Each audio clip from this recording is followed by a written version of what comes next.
Morning, morning, morning. Yes, we're back with another episode, another rider. Today we have Jason. He's a very intelligent guy and he's just finished uni as an architectural technologist, which is in my field because I was a site manager. And I'm asking why he went all the way to the countryside to go to uni, and we were just having a conversation about it. So I just thought it may be something that we can learn from. So nice to have you here today, Jason. All right, cheers, man. Okay. Thank you. So tell us, why did you move all the way to the countryside for uni?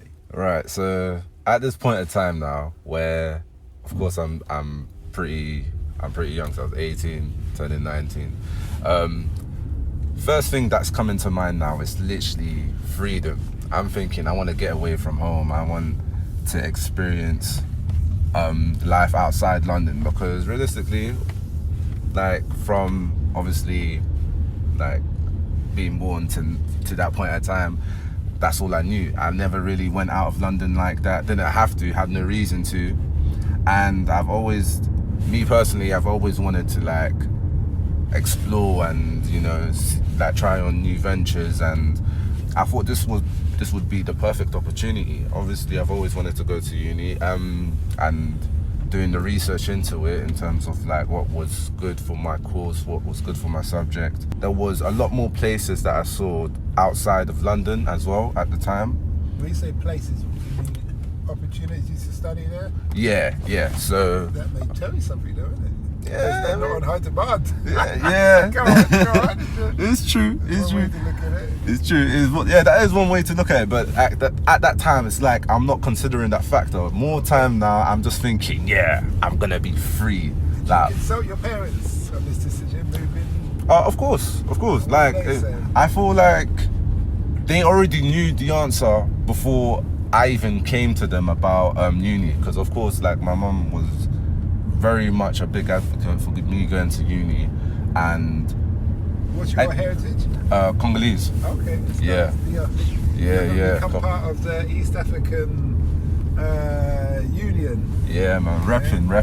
Yeah. But yeah, so telling my mum now, cool, I'm going to Northampton University. That's where I went, and she's over the moon. She's happy. She's great. Like the fact that I just got accepted into a uni doing what I want to do, and not something that I just chose on an odd day, like, oh, I just want to do, I don't know, like what, sports science or just some other next subject.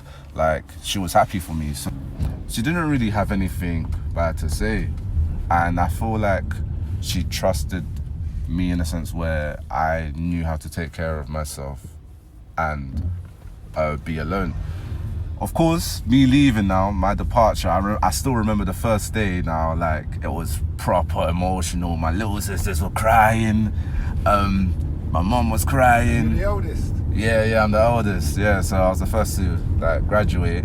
And was your old man around, or? Nah, he's not around, But, yeah, man, it was an emotional day.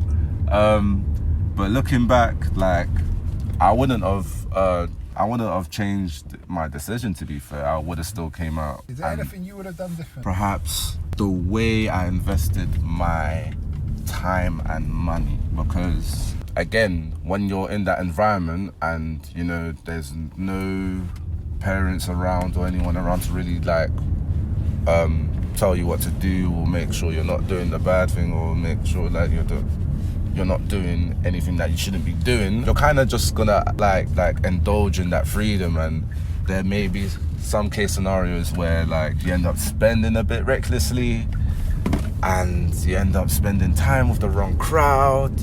When you say the wrong crowd, like what's the wrong crowd? What was uni? Like a lot of uni's a big place. That's one thing for certain. Like you're gonna come across a whole bunch of people, man. Like different backgrounds, different upbringing, different mannerisms. Like you just don't know, like really the backstory behind a lot of people that you come across in uni. And definitely within my experience, it's like I've learned myself to really just be careful with the type of people that you come across nowadays, because you just really don't know what a person's true intention could be, or how they actually see. Examples, some insight into these kind of people that... Within the uni environment, a lot can happen. A lot does happen, especially because of that freedom, I'd say. So a lot of so give fights. us a story is what I'm saying. Yeah, a story. So give us a story. Northampton, that place is crazy. I can't lie, I wouldn't go back, but you wouldn't go back. I wouldn't go back. I'm like, uni's done. I'm happy that I had my experience. No masters. I might do a master's, but I was actually thinking of doing that in another country now. I don't know. I'm still looking into it, but so back to the story. Yeah. So okay. With this group of friends now that I met at uni, I met them through lectures, right? And getting to know them now, they just seemed from the first instance, they just seemed like cool people. They seemed lit. They seemed like they were a vibe. And of course, me now, I'm going to uni. I ain't got friends there. I don't know anyone there, and I need to make friends. And I'm not trying to, have a quiet year. So yeah, I'm trying to be out, and there's a lot of motives, there's a lot of parties going on at uni. So yeah, we're getting to know each other in that sense now, me and these group of people, right? And it must have been one of the guys' birthdays as well. So I just met this guy as well, and funny enough, he was from America. He was an international student. And we're going to this club now, and we're celebrating his birthday. It's all crazy, it's all lit. And next thing you know, I just remember we was in the line, and mind you, we're drunk, right? We've been drinking, and everyone's tipsy, so it's pretty good vibes. And next thing you know, there's one guy now that I also got to be, I guess, mutual with. I was alright with. And this guy, he was just separate. He wasn't in my lectures, but he was just like a separate person. He ended up now getting into a scrap with one of my boys in the line. And next thing I see is literally like a fence now that's contained in the line. The fence literally goes over my head and licks my man in the back of his head. I don't know how this happened. I'm thinking, what the hell is going on? And now I'm seeing literally these guys that I just met now, literally scrapping on the floor. And I'm thinking, raw. You know when it's over? Mate, I had no idea. I'm just in the line, I'm vibing. Even to this day, you don't know when it's over? I have no idea. And it was, and the thing was, right, I'm the one now that's trying to stop it, because obviously I know both sides, right? But they don't know each other. So I'm like trying to be that person where it's like, hey, no, louder beat, what's going on? I'm holding people back. It's all crazy. And then it's like, the people that I met in lecture, obviously I'm with them now, so I'm trying to calm them down. But now this other guy that scrapped my boy, that I'm also cool with, I'm trying to come to him on a respectful thing, because obviously I know we spoke, right? We're cool. But then the guy was just giving me this weird energy, and it's like moving like I'm his up now, and he's just trying to bring up this typical, this bruv, it's, you know them case scenarios where it's like a guy that wants to be gang affiliated, and he's trying to come onto you on an Aggie thing, and it's like, oh no, what you want? And I'm thinking, rah. I'm not even trying to scoop to your level like this. I'm just trying to squash this beef so that everyone can get in, because if the bouncers see this now, we're not getting in. But if you're trying to chat to me like that, especially now that obviously we've talked before, we've chilled before, we've been cool before, but if you want to move like this now, that's absolutely fine, innit? I'm just going to remember this and just keep it moving, innit? And basically, ever since that altercation now, the guy, he was just trying to move proper weird with me. Was he from London as well? Yeah, he was from London. I think he was from South. I can't remember what side. This was a long time ago, innit? But he was from South. But yeah, he was just trying to come on a bad man vibe to man, and it's like, bro, this is like, obviously I was probably a bit naive because I just met the guy as well in uni, so I'm thinking, well, he's not my boy like that, but obviously I didn't give him a reason to move that way with me. It's like, what did you learn from that whole experience?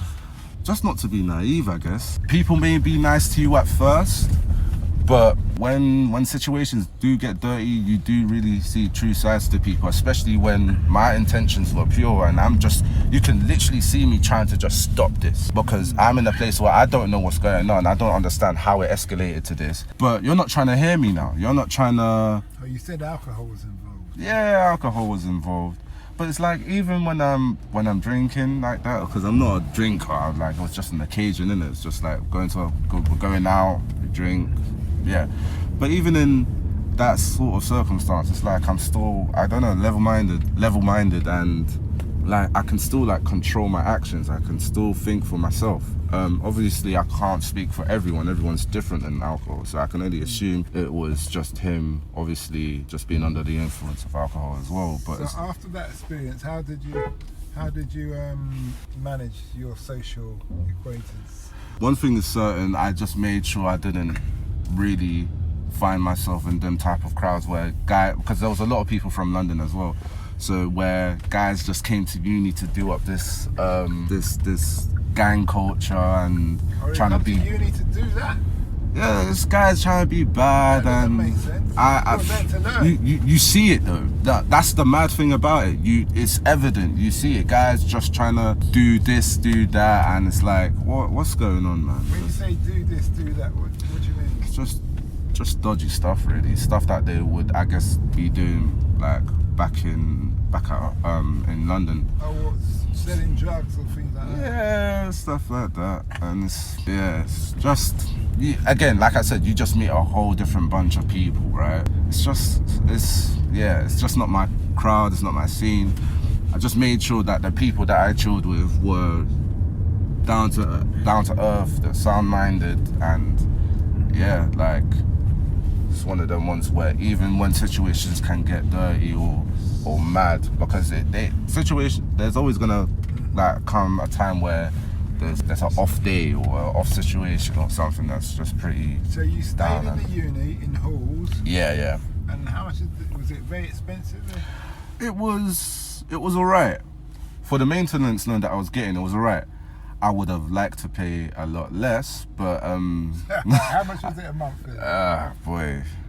Alright, so that was like, top of my head, it was like around 500 a month.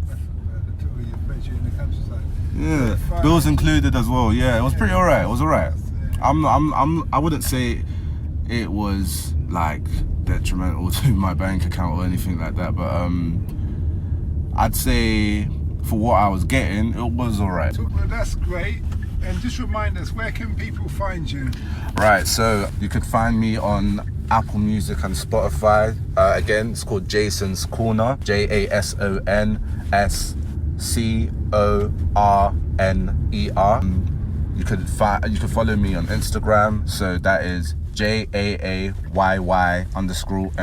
So just a very long JMT. And yeah, you'll find a lot of my stuff there, a lot of my content there. Again, on YouTube, Jason's Corner. So it's pretty much the same with my Spotify and Apple Music. And yeah, man, that's pretty much it. Well, thanks a lot for that. Thank you, Simon, man. This has been a pleasure. And we wish you well. Cheers, man.